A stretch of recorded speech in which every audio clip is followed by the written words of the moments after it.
epidemic apathy. It's jaw dropping. There's so many factors that go into play here. Yeah.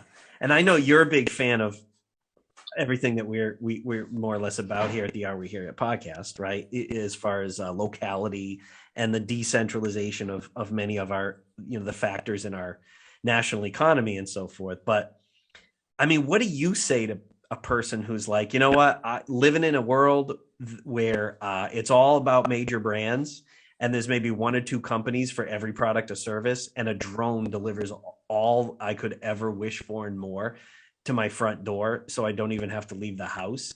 My brain can just be a brain in a jar. I don't even need to have a body anymore. It's so convenient. What do you say to those people?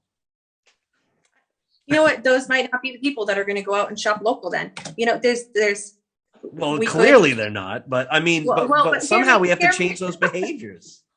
Well, we do, but it's do we change the behavior, or do we meet them at some point where we're addressing, look, it's easy.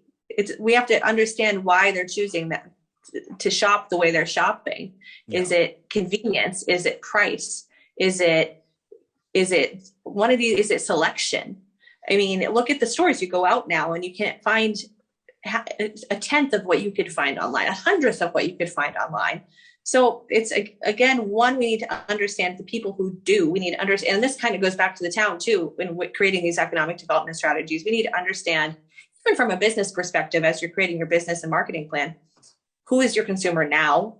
Who do you want it to be? And how do you get there? And whether that's, pricing, can we meet that pricing? And if we can't, can we offer, I know we just said no incentives, but if that's the person you want to target, can we offer an incentive that makes it worthwhile to offset that cost? I mean, we might never, but could we? And if it's convenience, could we offer, something we saw a lot during the pandemic was whether or not people were doing delivery, they were doing curbside contactless pickup. They switched to online ordering. There were different ways they could meet that consumer that wasn't going to leave their house. And they might have been able to capture people that, instead of, going to Amazon or whatnot, they went to their business or their restaurant by changing the way they're doing business. Right. Yeah.